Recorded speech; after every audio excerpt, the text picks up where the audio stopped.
ina indi salama ikorwa na Joyland. Hanyuma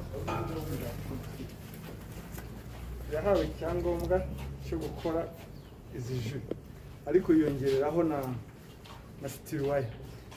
Ibi ngibi ntabwo byuzuye ubuziranenge ukurikije aho bikorerwa n'isuku, ngira ngo mwayibonye. Izose ni produit za salama, dusaba abantu ko bazikura ku isoko. Cyo ni kimwe. Hanyuma rero muri operation twafashe n'urumogi. Urumogi izi ni impagararizo, ubundi twafashe ibiro bigera kuri 70 mu gihugu hose. Akarero ko kaba gapfunyitse uku nguku twagapfundiye ngo murebe. Cyo nuko bagapfunditse bakita ngo ni Subaru. Mu ndimi zabo ngo ni Subaru. Urangura karangura bitanu. Hanyuma akagenda nawe akagacamo uduce agafunga utundi tugera nko kuri 5 cyangwa 7 nawe agacuruza. Urumva ko umuntu wacuruje akangaka nawe yakaranguye bitanu aba ari bukungukeho. Urumva uko babikora. Ibi byose byarafashwe, ibi ni bigomba kwangiza. Ibindi mubona hano aya ni amavuta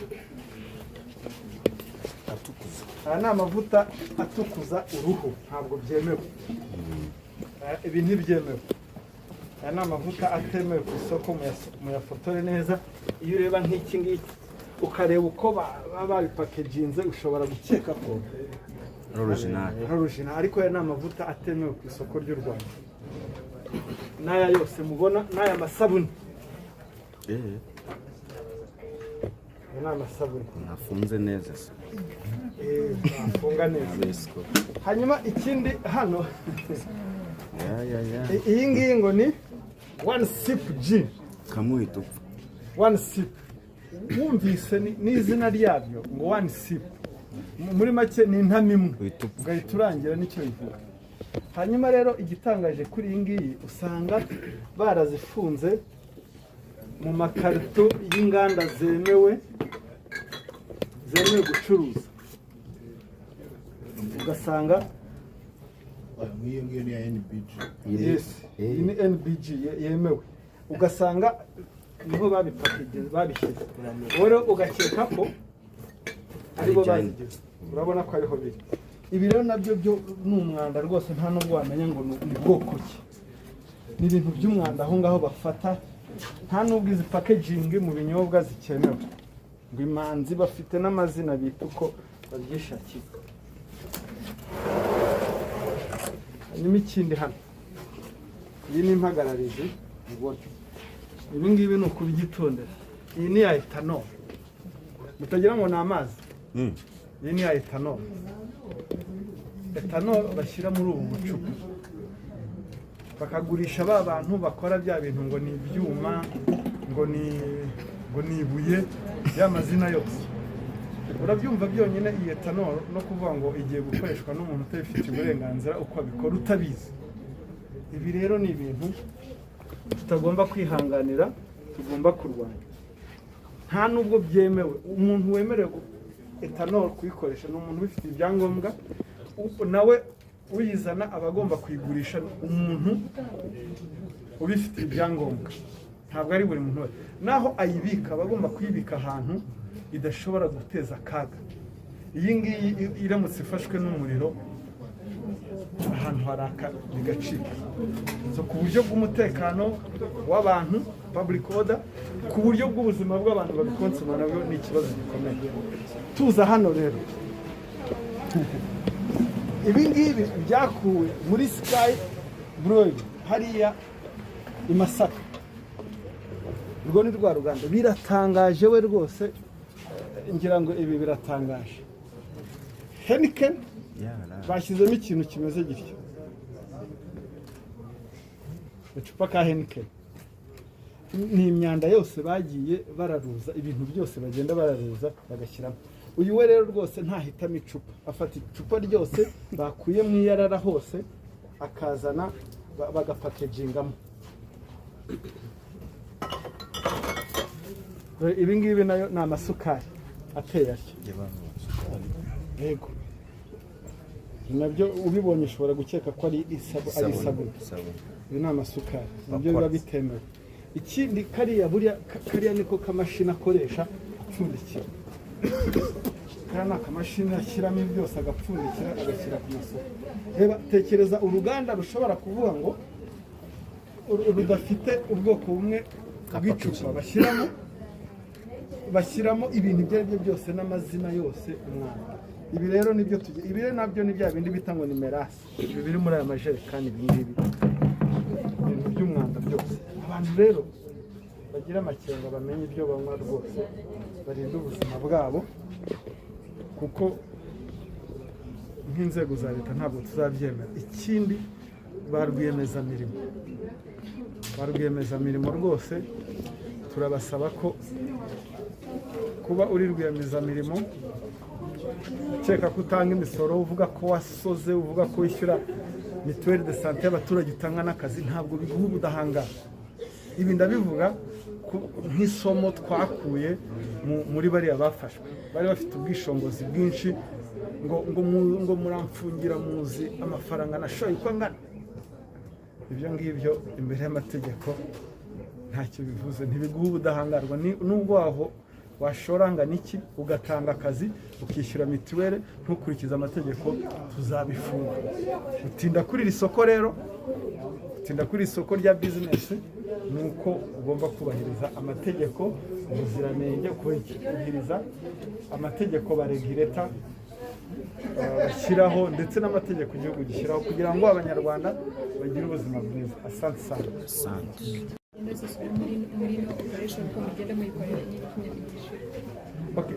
Amayeri niyo warumbajije. Amayeri bagerageza kugenda bahindura amayeri cyane cyane twabonye bahinduye ni ukugaragaza ahantu heza bakabona ibyangombwa, ariko bakagira uburyo bihisha inyuma bagakora ibindi bintu bidakurikije amategeko.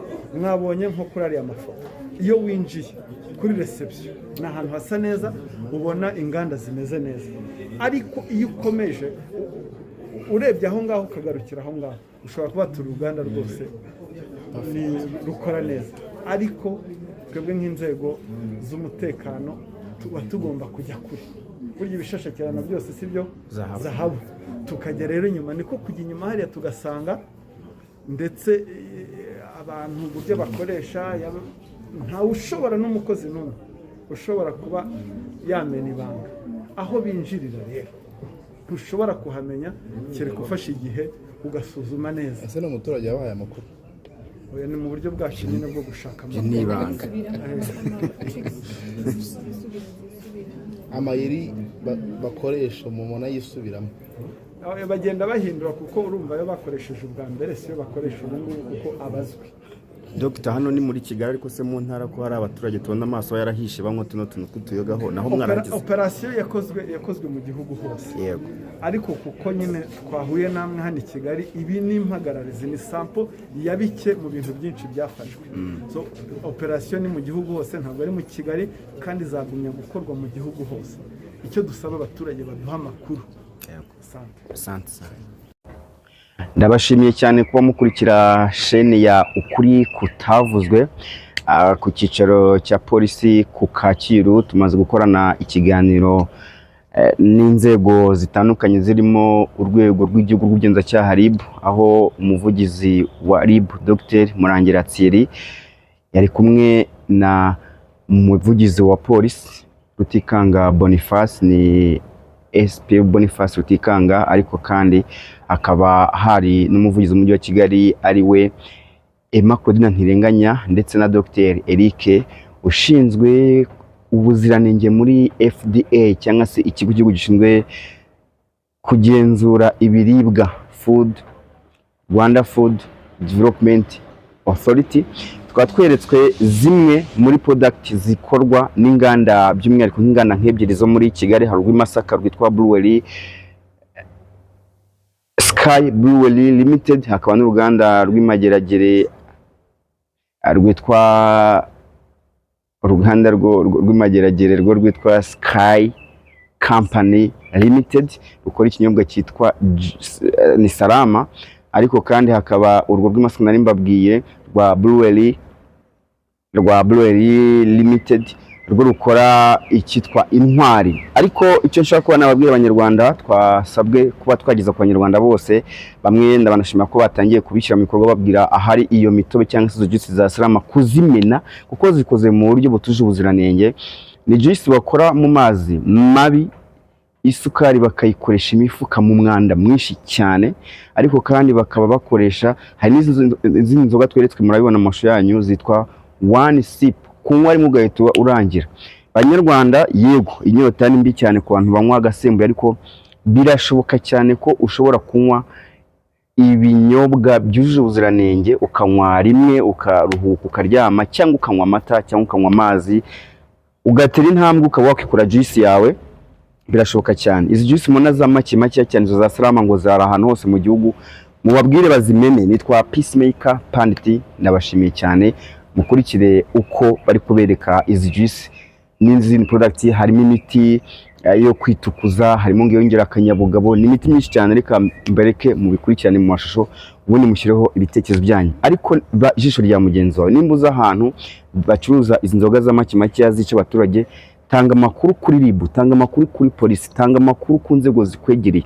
Birashoboka cyane ko umuntu yaba atanga ruswa kugira ngo akingirwe ikibazo, ariko hamagara RIB ku cyicaro, hamagara polisi ku cyicaro, utanga amakuru ku mujyi wa Kigali, cyangwa se nanjye nyandikire nze mbikurikirane nkuri nk'icukumbe mbimenyesha inzego zibishinzwe ko turengera ubuzima bw'abanyarwanda, kuko abantu barangiza ubuzima bw'abanyarwanda. Niba ushaka kunywa ku nzoga ugahita ugwa hasi ukakaho, ugasanga amatama yarabyimbye, amaso yarahishiye, uruhu ntirugicya, ntukiswe amavuta ngo afate, umuntu ntakigira apeti yo kurya, nuko waranyweye izi nzoga z'inkorano. Turashimiye cyane, mukani subscribe twuzuze ibihumbi 100 on a mission to find solutions.